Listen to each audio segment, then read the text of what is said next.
जय श्री राम दोस्तों, स्वागत है हमारे चैनल समृद्धि में। दोस्तों, आज मैं आप ही लोगों के लिए, खास तौर से महिलाओं के लिए, जो छोटी छोटी बातें होती हैं जीवन में कि नहाने के बाद कब क्या नहीं करना चाहिए, पूजा के बाद क्या नहीं करना चाहिए, यही सब बातों का एक विशेष वीडियो है। तो ध्यान से सुनिएगा, क्योंकि लगभग नए जनरेशन की लड़कियों को इन छोटी छोटी बातों की जानकारी नहीं होती है। और हमारा सनातन धर्म इन्हीं छोटी छोटी बातों से बनकर बना है। हमारी गृहस्थी सजती है, हम अपने जीवन में आगे निकलते हैं।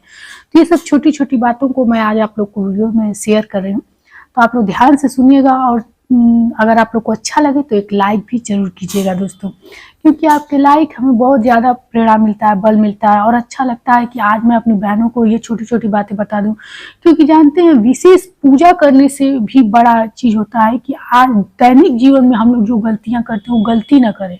देखिए, ये तो बात है कि यदि आपकी कोई विशेष कामना है तो विशेष पूजा करनी पड़ती है, लेकिन जो आपत्तियां आती हैं, विपत्तियां आती हैं, अगर हम अपने दैनिक जीवन में नियम पूर्वक अपना जीवन जिए, धर्म से जिए, तो हमारे जीवन में अनचाही घटनाएं नहीं घटती हैं। तो ये सब चीजें, जैसे आज का जनरेशन क्या है, बच्चे बाहर पढ़ते हैं, बाहर ही अपना मतलब फैमिली भी रख लेते हैं, तो कुछ चीजें ऐसी होती है जो घर के द्वारा ही सीखा जाता है, वो चीजें वो सीख नहीं पाते हैं। तो चलिए, मैं आज आप लोग को वीडियो के द्वारा बता रही हूँ, लेकिन ध्यान से सुनिएगा, क्योंकि ये सब बहुत जरूरी चीजें हैं। ये छोटी छोटी गलतियां यदि हमारी सुहागिन महिलाएं करती हैं तो जीवन में बहुत ज्यादा इसका प्रभाव पड़ता है। तो चलिए, वीडियो को आगे बढ़ाते हैं, एक एक बातें आप लोग को समझाती हूँ। वीडियो अच्छी लगे तो एक लाइक जरूर कर दीजिएगा, क्योंकि आप लोग को बहुत ज्यादा क्वेश्चंस रहते हैं छोटी छोटी बातों का। तो वो छोटी छोटी बातों को, मान लीजिए एक एक वीडियो तो मैं बनाऊंगी नहीं, तो आज कई ऐसी बातें हैं जो इस वीडियो में बताऊंगी। पूजा के बाद क्या नहीं करना चाहिए, सुबह उठ के सबसे पहले क्या करना चाहिए, या फिर नहाने के बाद कौन कौन से ऐसे कार्य हैं जो नहीं करने चाहिए। तो चलिए, वीडियो को आगे बढ़ाते हैं, और सबसे पहले बात करते हैं कि सुबह कौन सी ऐसी चीजें जो जरूरी आप लोग को नहीं करनी चाहिए। ऐसी वीडियो के नोटिफिकेशन पाने के लिए दोस्तों सब्सक्राइब चैनल को जरूर कर दीजिएगा, कि ताकि कैसी भी जानकारी हो आप लोग को हमेशा मिलती रहे।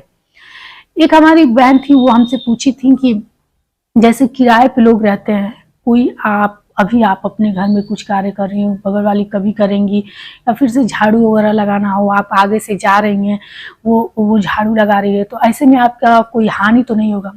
देखिए, कर्म आप करेंगी जैसा वो आप पे पड़ेगा। बगल वाला क्या कर रहा है, आप सामने से जा रही हैं, कोई झाड़ू लगा रहा है तो उसका दुष्प्रभाव, ऐसा कुछ नहीं शास्त्रों में होता है। सिर्फ आप इन सब चीजों का केयर कीजिए कि आपके घर से कोई निकल रहा है तो उस वक्त झाड़ू ना लगाएं, उनके जाने के तुरंत बाद झाड़ू ना लगाएं, ये आप लोग गलतियां ना करें। बाकी कभी भी इस सब संशय में आप लोग मत रहिएगा कि आपके आगे से कोई झाड़ू लगा रहा है और आप अपने घर का चौखट लांग चुकी हैं, कोई प्रभाव नहीं पड़ेगा। दूसरी चीज ये कि सुबह, जैसे बहुत सारे लोग रहते हैं कि घर में काफ़ी व्यस्तता रहती है, हम भी व्यस्त रहते हैं, पति को जाना रहता है, बच्चों को जाना रहता है, तो सुबह जैसे हम लोग नहा नहीं पाए, या फिर से सुबह कैसे जल्दी जल्दी मेंटेन करें। तो देखिए, आपके घर मेड आती है तब भी बता रही हूँ, नहीं भी आती है तब भी, क्योंकि मेड 6 बजे आए ये जरूरी नहीं है, लेकिन आप अपने घर के कुछ कार्य ऐसे हैं जो करके ही किचन में जाए। सबसे पहली बात तो, महिलाओं को नहाने का टाइम नहीं मिल पाता है, क्योंकि नहाने के बाद थोड़ा बहुत ही पूजा जो महिलाएं करती हैं, क्योंकि घर में कोई बुजुर्ग रहता है, तो मैंने ये इस पे वीडियो डाल रखी है कि एक छत के नीचे एक बार ही भगवान को स्नान कराना चाहिए, एक बार ही भोग लगाना चाहिए। बाकी अन्य सदस्य जाकर के धूप दीप दिखा करके प्रणाम ही कर ले, वही अच्छा रहता है।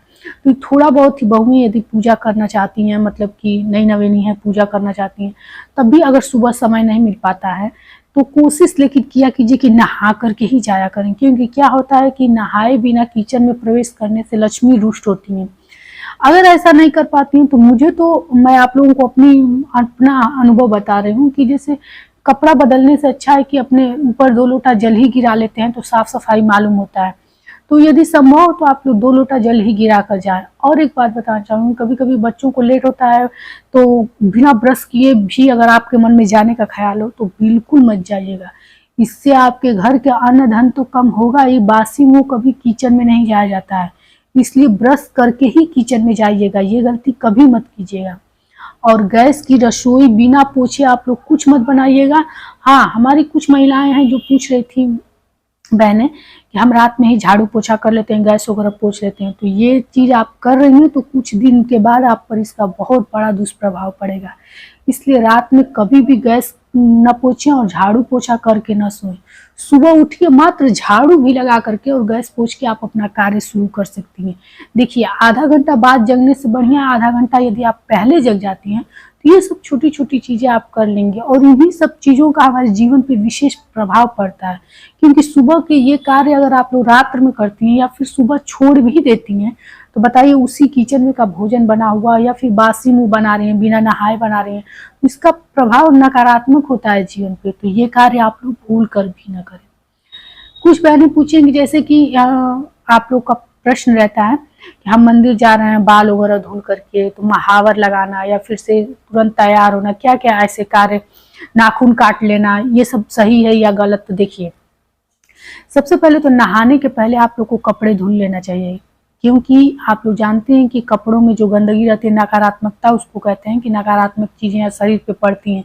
तो नहाने के बाद कभी भी झाड़ू नहीं लगाना चाहिए, बर्तन तुरंत नहीं धुलना चाहिए। ये मैं नहीं कह रही हूँ कि दिन भर आप नहाने के बाद बर्तन मत धुलिएगा, लेकिन तुरंत मत धुलिएगा, क्योंकि जितनी भी नकारात्मक चीज़ें होती हैं आपके शरीर पे आ जाती हैं, फिर इस पे खराब प्रभाव पड़ता है।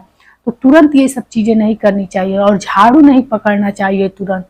तो आप लोग नहाने से पहले कपड़ा धुलना, बर्तन धुलना, ये सब कार्य झाड़ू वगैरह लगा लिया कीजिए, पोछा भी मत लगाइएगा नहाने के बाद। ये सब चीज़ें आप लोग कर लिया कीजिए। अब कुछ बहनें पूछेंगी कि जैसे सुबह के समय हम लोग नहा लेते हैं तो सुबह ही कपड़ा कैसे धुल लें? कोई बात नहीं, ये चीज़ें मैं इसलिए बता रही हूँ कि तुरंत बात नहीं किया जाता, 1-1.25 घंटा के बाद आप लोग कर सकती हैं, तुरंत नहीं किया जाता है। तुरंत सिर्फ आप मंदिर में झाड़ू पोछा लगा सकते हैं। तो मंदिर में झाड़ू तो कोई लगाएगा नहीं, कपड़े से ही झाड़ू लगाता है और कपड़े से ही पोछा लगाता है। कभी भी आप लोग मंदिर में झाड़ू मत लेकर के भूल कर जाइएगा, कपड़े से ही लगाइएगा। बड़ा भी हो मंदिर, मतलब कि बड़ा भी कमरा हो तो झाड़ू मत लगाइएगा, साफ कॉटन के कपड़े से ही पोछिएगा, क्योंकि ये बहुत गलत माना जाता है। झाड़ू झाड़ू ही है, उसको मंदिर में मत लेकर जाइएगा। जैसे चप्पल आपका कितना भी महंगा हो तो मंदिर में नहीं ले जा सकती हैं, इसी तरह से झाड़ू भी मंदिर में मत लेकर के जाइएगा।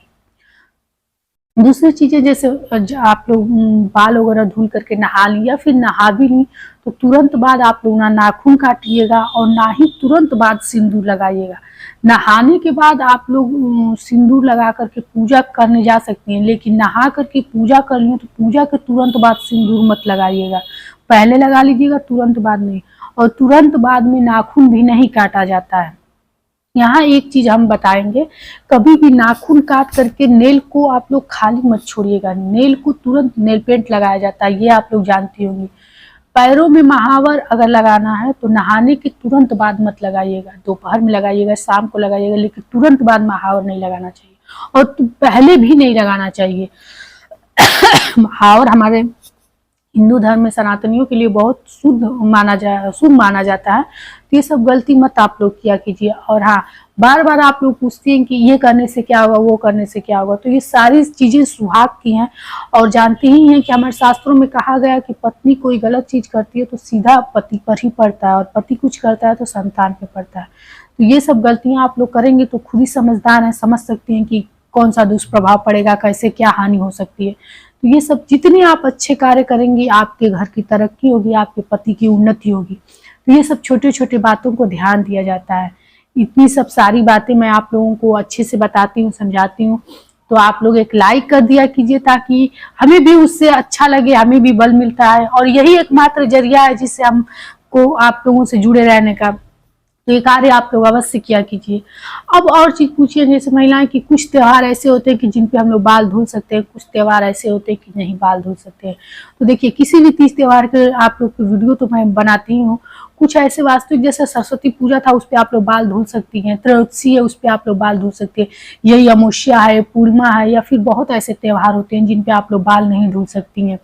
तो ये कार्य आप लोग मतलब वीडियो देख करके आप लोग जान सकते हैं कि कब हम लोग को बाल धुलना चाहिए, कब नहीं धुलना चाहिए। पूर्णिमा को, अमावस्या को कभी भी बाल नहीं धुला जाता है, एकादशी के दिन नहीं धुला जाता है।